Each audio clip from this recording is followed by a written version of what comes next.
El Grupo Intergubernamental de Expertos sobre el Cambio Climático ha publicado hoy un informe que el secretario general de la ONU ha calificado de guía de supervivencia. Expertos advierten de un futuro sombrío si no se actúa cuanto antes. Con esta noticia comenzamos el informativo en Deutsche Welle. Yo soy Carol Guerrero, los saludo desde Berlín. Arrancamos con titulares. Tras 9 años de estudios, un grupo de expertos sobre cambio climático publicó este lunes un informe de 10.000 páginas que advierte que el mundo debe adelantar su transformación energética para evitar consecuencias devastadoras. El presidente de China, Xi Jinping, llegó a Moscú para dialogar con el presidente ruso Vladimir Putin. China quiere ser vista como un pacificador en Ucrania, mientras que Rusia espera apoyo para su guerra. El gobierno francés supera por un margen muy estrecho una moción de censura provocada por su impopular reforma de pensiones. Sin embargo, los problemas están lejos de acabar. Para esta semana se prevé una nueva gran marcha en el país.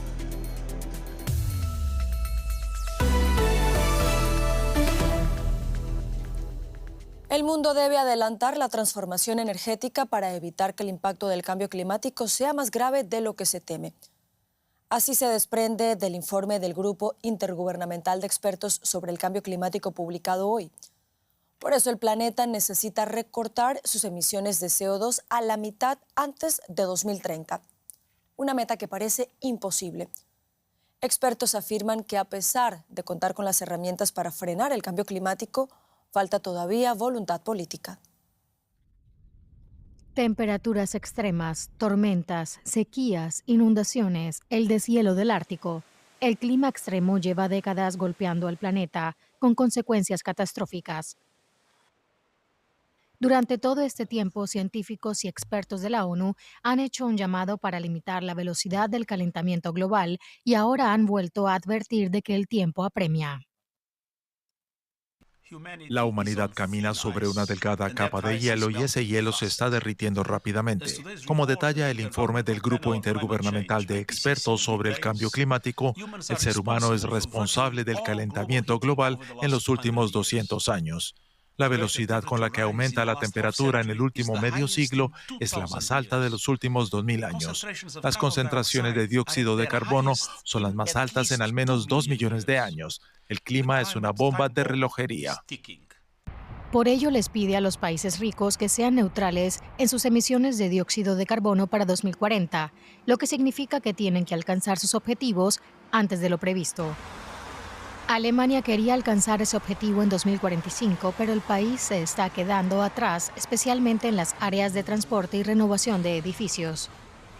Lo que ocurra en el resto de la década será extremadamente importante. Uno de los problemas es que se sigue gastando mucho dinero en la extracción de combustibles fósiles y no en frenar el cambio climático. Es necesario aumentar la cantidad actual en hasta un 600%. Los expertos de la ONU afirman que se dispone de los conocimientos científicos necesarios para limitar el cambio climático. El apoyo financiero existe, al menos en teoría, solo hay que utilizarlo adecuadamente. Vamos ahora a Brasil. Saludamos en San José dos Campos al climatólogo José Marengo, quien participó en la realización de este informe. Señor Marengo, muchas gracias por estar con nosotros. Díganos, por favor, ¿qué tan optimista es usted en que se logren alcanzar las metas de aquí al año 2030 como se espera?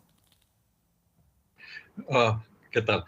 Mira, actualmente el calentamiento del planeta ya llegó a los 1.12 grados, ¿no? Y estamos en 2023. Poder llegar a mitad de este siglo con menos de 1.5, que es la meta, está muy difícil realmente, ¿no? Porque los países pueden tener toda la voluntad política y todo, pero si en la práctica no es nada en términos de políticas ambientales, toda la ciencia nueva que el IPCC ayudó a elaborar realmente no va a servir para nada.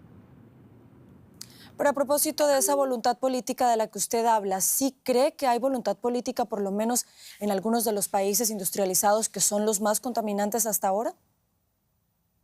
Bueno, existe cierta buena voluntad, podemos decir, ¿no? El problema es que el esfuerzo tiene que ser global. ¿no? Aquí es un esfuerzo global, porque si todos los países se comprometen, por ejemplo, a reducir las emisiones de carbono, reducir la deforestación, y todo eso es óptimo, pero si uno o dos países escapan de eso, no consiguen, entonces no vale la pena. Este esfuerzo tiene que ser global, por eso que el IPCC es un panel internacional formado por investigadores de diferentes áreas de todo el mundo. Entonces la idea de que este informe, el Síntesis Report, después de años de trabajo, alcance a los tomadores de decisiones y muestre que hay información científica, buena base científica para ellos tomar decisiones políticas. ¿Cree usted que eventos actuales, como por ejemplo la guerra en Ucrania, están de pronto distrayendo a la comunidad, a los políticos en particular, que son quienes toman las decisiones, para que actúen de forma rápida para enfrentar el cambio climático? En cierta forma sí, porque después del Acuerdo de París en 2015, el mundo entró en crisis económicas, vino el COVID-19, entonces todos los países se dedicaron más a resolver esos problemas inmediatos, que mataban gente inmediatamente, y la agenda ambiental quedó un poco en segundo plano, ¿no? Y realmente, como les digo, ¿no? En las COP se trata todo eso, la foto parece bien bonita al final, pero los países ven que políticamente hay cosas más urgentes, ¿no? No ven que el cambio climático, no lo ven como un problema del próximo año, lo ven más de aquí a 10 a 20 años, ¿no? Entonces eso tal vez deja el tema ambiental para un segundo plano. Antes de despedirlo, ¿cree usted que este informe puede servir para que en la COP28, que tendrá lugar a finales de este año en Dubái, los líderes de los países industrializados que más contaminan pasen de las palabras a los hechos? Bueno, lo que sé es que el IPCC siempre presenta estos resultados, ¿no? En varios paneles, en las COPs también, y ahí nuevamente se va a presentar las evidencias a los científicos, de los científicos a los políticos, y de ahí nuevamente tendrá que conversarse a los políticos, ¿no? Pero después de las experiencias de otras COPs, muchas veces queda un buen deseo, una buena voluntad, pero en la práctica no se ve aplicación. Pues esperemos que esta vez sea diferente, señor José Marengo, climatólogo y miembro del grupo de expertos que participó en este informe. Muchas gracias por habernos acompañado. Muchas gracias a ustedes. Cambiamos de tema. Vladimir Putin y Xi Jinping dieron hoy en Moscú una contundente muestra de su cercanía. La visita del presidente chino a Rusia se produce en un momento en el que Putin tiene pocos aliados y apenas unos días después de que la Corte Penal Internacional emitiera una orden de captura en su contra por presuntos crímenes de guerra. Hasta ahora China no ha condenado la invasión de Rusia a Ucrania, aunque quiere asumir un rol pacificador en el conflicto. Moscú, por su parte, desea mostrar que cuenta con un poderoso aliado. Reunión en el Kremlin de dos líderes autoritarios que desafían los valores occidentales, a la OTAN y a Estados Unidos. Para el presidente de Rusia, la visita de Xi Jinping es un respaldo diplomático que muestra un apoyo internacional muy necesario a medida que crece el aislamiento de Moscú. Me alegro mucho de que le haya sido posible venir y de que encontrara el tiempo para poder reunirnos en Moscú para hablar en un ambiente informal y amistoso sobre los temas que nos interesan a ambos. Para el presidente de China, Xi Jinping, es una oportunidad de entrar en la escena internacional como un pacificador y proyectar el poder de China ante las amenazas de Estados Unidos. El mensaje de Washington es claro: Pekín sufrirá duras sanciones y suministra armas a Rusia para su guerra en Ucrania.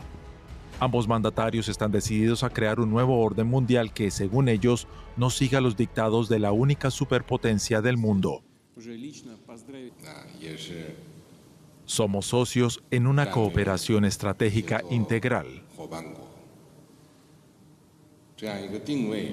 Y esto es lo que hace que entre nuestros países existan estrechos lazos.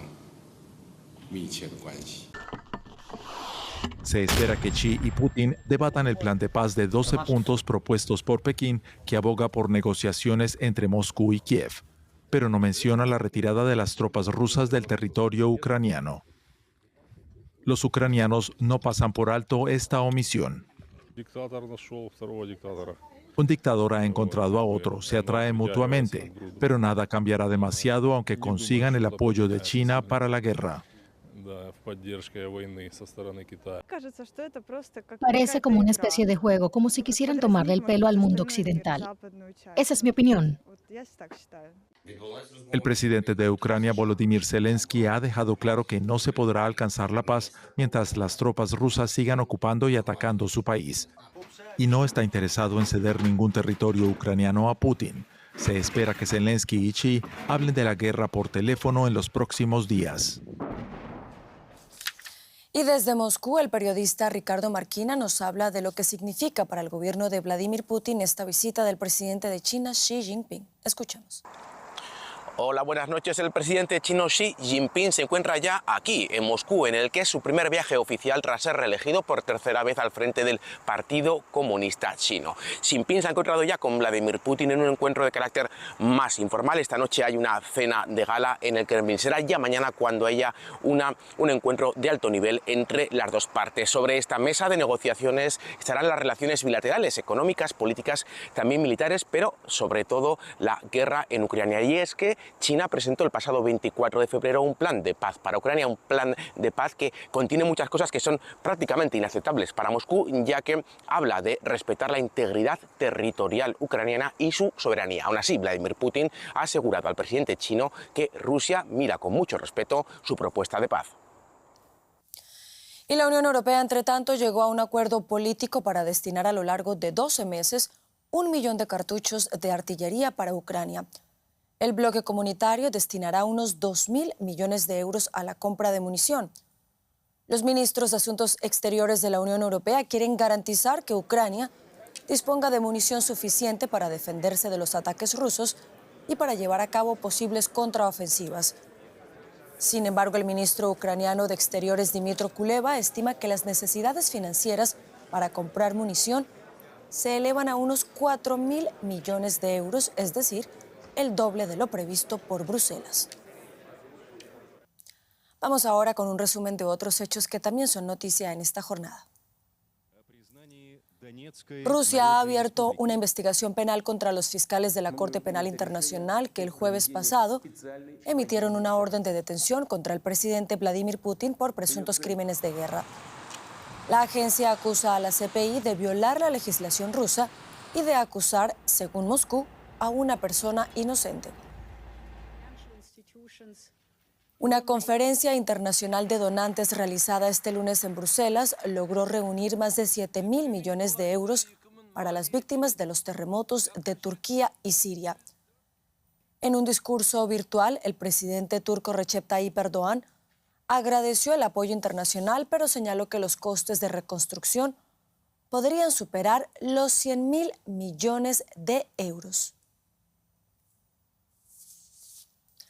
Y en Francia, el gobierno del presidente Emmanuel Macron ha superado este lunes por solo 9 votos la primera moción de censura presentada por un grupo independiente. Horas después, tampoco superó la moción de censura presentada por la ultraderecha, que solo recabó 94 votos de los 287 necesarios por el cordón sanitario impuesto al partido de Marine Le Pen. Ambas mociones fueron presentadas por los partidos de la oposición luego de que el gobierno francés diera luz verde a la reforma de las pensiones mediante un mecanismo constitucional que le permite hacerlo sin el voto de las cámaras. El plan ha provocado una oleada de protestas en toda Francia. Y por supuesto, siguiendo muy de cerca esta votación en la Asamblea Nacional, ha estado este lunes la periodista Ana María Ospina, a quien saludamos a esta hora en París. Ana María, buenas noches. Mencionábamos que faltaron apenas 9 votos para que se aprobara una moción de censura. ¿En qué posición queda el gobierno de Emmanuel Macron después de esto? Buenas noches, Carol. Eso quiere decir que todo el espectro político, de alguna u otra manera, votó a favor de esta moción de censura, desde las izquierdas, el centro y parte de la derecha tradicional. Es decir, los republicanos, los que podrían darle un impulso, por lo menos a la primera moción de censura, la presentada por un grupo de independientes centristas, que se quedan entonces a 9 votos. ¿Esto qué quiere decir? Que el gobierno se queda sin el apoyo fundamental, un poco fragilizado. Algunos analistas incluso dicen que en las próximas horas, más bien el presidente Emmanuel Macron podría tomar decisiones tan importantes como presidir las primera ministra Elizabeth Borne. Ahora bien, ¿qué sucede con la reforma a las pensiones? Hasta que el presidente pues no la haga oficial, pueden pasar varios procesos legislativos, es decir, algunos opositores tanto del Senado de la Asamblea presentarán recursos ante el Consejo Constitucional, entre ellos la Agrupación Nacional, la extrema derecha, dirigida por Marine Le Pen. Mañana martes presentará el primero diciendo que la forma como fue aprobado por decreto pues evitó el debate, y otros grupos parlamentarios, esta vez de izquierdas y de ecologías, presentarán su proyecto para que en las calles la gente sea la que vote, es decir, un referéndum para que la gente apruebe o no esta reforma a las pensiones, que implica que ahora pasamos de 62 a 64 años para tener la jubilación plena y a cotizar 43 años en vez de 42 años. Bueno, Ana María, ¿y qué respuesta se espera ahora en las calles de Francia? Según algunos analistas, este movimiento podría durar y radicalizarse. El próximo jueves está llamado a un paro nacional, una huelga en todos los sectores. Ahí mediremos el pulso. Pero ya desde esta noche algunas personas de forma espontánea se están reuniendo en plazas de París, de Marsella y de otras ciudades francesas para manifestar en contra del voto de esta moción de censura y, por supuesto, de la reforma a las pensiones, que todavía no pasa bien entre la población francesa. Ana María Ospina en París, gracias por estas informaciones. Y ya nos acompaña en estudio Paco Furió, lo que quiere decir que pasamos a la información económica, Paco, para hablar de las turbulencias bancarias. Así es, Carol. El mayor banco suizo UBS ha llegado a un acuerdo para absorber a su rival en apuros, Credit Suisse. La adquisición se produce en medio del temor a que la crisis bancaria desestabilice el sistema financiero mundial. Y el nerviosismo se trasladó hoy a los mercados bursátiles. Las acciones de UBS lograron invertir al final la tendencia en la bolsa de Zúrich este lunes y volvieron a subir más de un 2% a media jornada, tras haberse hundido al principio de la sesión. La baja inicial de la mayoría de las plazas europeas también se revirtió. No obstante, la banca europea intenta reducir las fuertes pérdidas de la apertura, mientras que Credit Suisse mantiene un desplome de más del 60%, después de que UBS haya anunciado este fin de semana su compra por unos 3.000 millones de euros. Es el humillante final de un ícono bancario. El gobierno suizo forzó la adquisición de Credit Suisse por su rival UBS por debajo del valor de mercado. Suiza teme que la falta de protección a los depositantes pueda desencadenar una crisis bancaria mundial. La quiebra de un banco relevante a nivel global habría causado un trastorno económico irreparable en Suiza y en todo el mundo. El Consejo Federal consideraba que la adquisición de Credit Suisse por UBS sienta las bases para una mayor estabilidad tanto en Suiza como a nivel internacional. El segundo banco más grande de Suiza llevaba tiempo con dificultades en varios frentes, sumido en escándalos, en batallas legales y registrando crecientes pérdidas. Problemas de largo recorrido que se agudizaron con el colapso de Silicon Valley Bank y Signature Bank en los Estados Unidos, que dejaron claro el pánico de los inversores. La esperanza de muchos es que los problemas financieros sean exclusivos de Credit Suisse y por tanto puedan ser contenidos por UBS, pero varios expertos advierten que podría no ser así. Cuando una gran institución tan interconectada como esta tiene dificultades, siempre existe el riesgo de contagio. Los organismos reguladores y los bancos centrales deberían tratar de anticiparse al problema. Los bancos centrales se enfrentan a una caída de la confianza en la estabilidad del sistema financiero, pues tanto los inversores como los depositantes temen una inminente crisis crediticia. Pues para reducir la preocupación de que esto se extienda a los bancos centrales, han anunciado una medida coordinada. José David Navarro, en la Bolsa de Frankfurt, entre ellos el de Estados Unidos y el de la Eurozona, que han anunciado una medida que facilitará el acceso a dólares en caso de ser necesario. ¿En qué consiste esto y cómo ayudará a calmar a los mercados?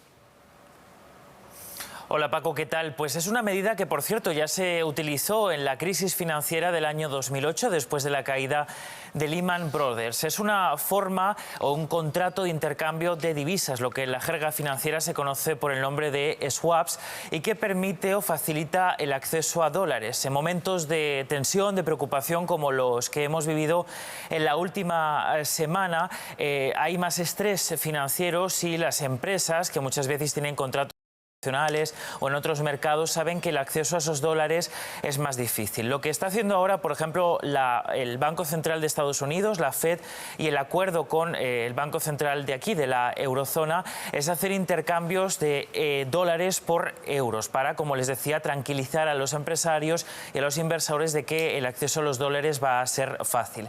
Esos intercambios entre los bancos centrales se hacían de media de forma semanal, pero ahora, para tranquilizar a los accionistas, se van a hacer de forma diaria, por lo menos, Paco, hasta finales de abril. Y José, lo decíamos antes, los mercados al final parece que han conseguido terminar hoy en positivo, pero al principio no fue así. ¿Por qué? ¿Qué temores siguen teniendo los inversores? Sí, esa era la reacción, la pregunta, ¿no?, de este lunes, ¿no? ¿Cuál iba a ser la primera reacción de los inversores tras conocer ayer esa absorción de Credit Suisse por parte de UBS? Como tú decías, Paco, la primera reacción fue mala. Existen todavía dudas entre los accionistas de cuál es el futuro que le espera a UBS, ahora un banco aún más sistémicamente relevante, que podría acarrearle también algunos problemas. Y otro de las preguntas, de las preocupaciones que sobrevolaba las bolsas internacionales hoy, es si a raíz de esta crisis en los bancos la concesión, por ejemplo, de créditos podría frenarse, podría reducirse, y eso al mismo tiempo enfriar la economía. Esa preocupación sobre todo se ha alimentado después de saberse que los bonistas del Credit Suisse, de los conocidos como bonos AT1, que son los de mayor riesgo, han perdido todo el dinero que habían invertido. Eso ya se sabía que podía pasar, pero el verlo realizado en un país como Suiza pues ha generado mucha preocupación. Sin embargo, como decíais, al final el cierre ha sido positivo, se han reducido los nervios y el sector bancario ha cerrado este lunes con una subida aquí en Europa del 1,3%. Gracias, José David Navarro, desde Frankfurt. Y en Estados Unidos no solamente están pendientes de la estabilización de la banca suiza, sino también de la salud de otros de sus bancos medianos y vulnerables, el First Republic Bank. Ana Nieto, Standard & Poor's rebajó el domingo de nuevo la calificación crediticia de First Republic Bank pese a la ayuda que recibió de la gran banca la semana pasada. ¿Ha sido insuficiente? Sí, parece que sí. Los 30.000 millones en depósitos que los 11 primeros bancos del país pusieron a disposición del First Republic Bank no parecen que hayan podido estabilizar a este banco, que hoy ha vuelto a perder casi 7% del valor de sus acciones en un día en el que el resto de la bolsa ha subido. Standard & Poor's rebajó la calificación de nuevo del banco por la cancelación del dividendo y porque este banco ha hecho mucho uso de los préstamos extraordinarios de la Fed para ganar liquidez. También Moody's le rebajó la calificación a basura el pasado viernes. El problema de First Republic Bank es que tiene muchos depósitos no asegurados, algo que para lo que ya no hay paciencia ni hay calma para los depositantes después de lo que ha pasado con Silicon Valley Bank. Entonces, muchos depositarios se han llevado su dinero. El Wall Street Journal dice que aproximadamente han sido 70.000 millones de dólares lo que han salido de este banco, más o menos el 40% del total de los depósitos. El Wall Street Journal también dice que el presidente de JP Morgan Chase está intentando organizar un segundo rescate de este banco para calmar las aguas. También se están tratando de calmar las aguas, intentando que todos los depósitos de todos los bancos, pequeños y medianos, estén garantizados. Eso es algo que quieren algunos reguladores y algunos legisladores en Estados Unidos. Claro que estamos hablando de billones de dólares. Sería temporal, pero sería mucho dinero que salieran de las arcas del Fondo de Garantía de Depósitos, que finalmente pagan los bancos y por ende los clientes. Y cambiando de sector, Ana, tenemos que hablar de más despidos también. Amazon, segunda ronda de despidos 5 meses después de la primera. Cuéntanos. Pues la primera fue, si te acuerdas, en noviembre. Entonces se despidieron a 10.000 personas. En enero se amplió esta nómina de despidos a 8.000 más y ahora son 9.000 más. Son 27.000 despidos en un total de una plantilla de 1,5 millones de personas. La mayor parte de los despidos van a ser en divisiones que son rentables, como la división de Cloud, Amazon Web Service, Twitch y la división de publicidad. Pues gracias, Ana Nieto, por estas informaciones desde Nueva York. Y cambiamos de tema. En Venezuela, el ministro de Petróleo, Tarek El Aissami, presentó su renuncia este lunes después de que este fin de semana se abriera una nueva investigación por corrupción que implica a varios funcionarios de la estatal PDVSA, por la que ya fue detenido un exgerente. El funcionario chavista anunció la decisión en su cuenta oficial de Twitter en medio de las investigaciones emprendidas desde el gobierno de Nicolás Maduro por casos de corrupción. El Aissami ocupó el cargo desde 2020. En 2019, Estados Unidos ofreció una recompensa de $10 millones por su captura por su presunto papel en el tráfico de drogas. Y dejamos ahora las noticias de economía y vamos a Ecuador. Así es, Paco, vamos a ese país porque registró este lunes un nuevo sismo frente a la zona que el sábado sufrió un terremoto de magnitud 6,5 grados. El nuevo temblor se produjo en el mar, lo que ocasionó un maremoto a las 5:20 hora local, a unos 46 kilómetros de la ciudad de Salinas, en una provincia vecina de Guayas, en donde el sismo del sábado dejó al menos 15 muertos y cientos de heridos. El presidente Guillermo Lasso anunció que va a declarar el estado de excepción en todo el país para afrontar los estragos de los terremotos. Las autoridades ecuatorianas aseguran haber creado un bono de arrendamiento de vivienda y han comunicado que adquirirán viviendas al sector privado para dar soluciones más rápidas a quienes perdieron las suyas. Y en Panamá, ministros de Salud y Economía del continente americano debatieron este lunes fórmulas para mejorar los sistemas públicos de salud y cómo enfrentar de manera conjunta las pandemias.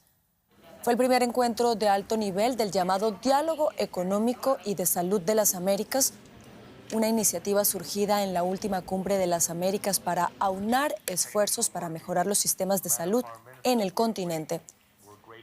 Se discutieron planes comunes para enfrentar futuras pandemias, así como un mayor financiamiento al sector salud por parte de los gobiernos.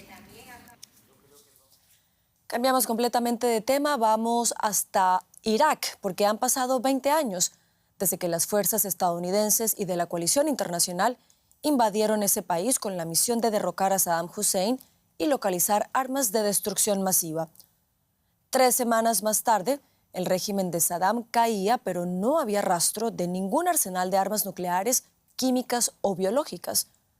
Cuando las tropas estadounidenses abandonaron el país en 2011, la insurgencia que siguió a la invasión se había cobrado la vida de más de 100.000 civiles iraquíes, mientras que las bajas estadounidenses ascendían a casi 4.500.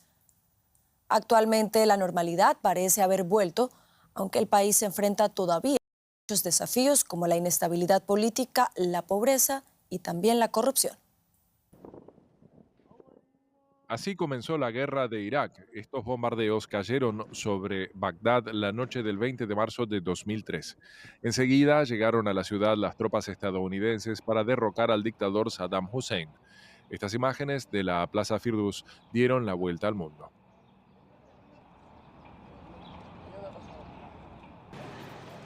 Misma plaza 20 años después. Tráfico intenso, anchas avenidas, modernos hoteles y fuentes. La ciudad dista mucho de ser ese lugar devastado por la guerra tras más de una década de violencia sectaria en la que murieron decenas de miles de personas. Pero a pesar de la relativa paz de estos últimos años, muchos siguen descontentos. La situación no ha cambiado. No hay diferencia entre el régimen actual y el anterior. Si quieres hablar o exigir tus derechos, se enfrentan a ti armados y dispuestos a matarte. No es diferente al régimen previo. Creímos que si Irak se deshacía del tirano Saddam Hussein, el país estaría mejor, pero la situación sigue siendo trágica. Ahora no está Hussein, pero tenemos otros 1000 como él. Sin embargo, no todos han perdido la esperanza. Tengo fe en que los jóvenes aportarán ideas y liderarán la revolución. Guardo esperanza en ellos porque son el futuro. La mejor prueba de ello fueron las protestas que impulsaron en 2019. Ellos me dieron esperanza. Bagdad aún sufre una pobreza generalizada. El país es rico en petróleo, pero esta riqueza sigue sin llegar a la gente de a pie. Irak sigue igual, nada ha cambiado. Los ciudadanos esperaban algo mejor, pero no ha habido ningún cambio. El terror de la guerra ya se ha disipado, pero ahora impera una sensación generalizada de desesperanza y decepción. Y terminamos con una buena noticia para Finlandia. Por 6º año consecutivo ha sido declarado el país más feliz del mundo. El Informe Mundial sobre la Felicidad examina la brecha existente entre la satisfacción de la mitad más rica y la mitad más pobre de un país. Es en Finlandia donde menor es esa brecha y por esa razón se ha ubicado en el primer lugar. Los otros países nórdicos también quedaron en buena posición. Los 4 se encuentran entre los 10 primeros puestos del ranking. Y con esto llegamos al final del informativo. Sigan conectados a Deutsche Welle. Yo los espero en menos de una hora con más noticias. Sigan con nosotros.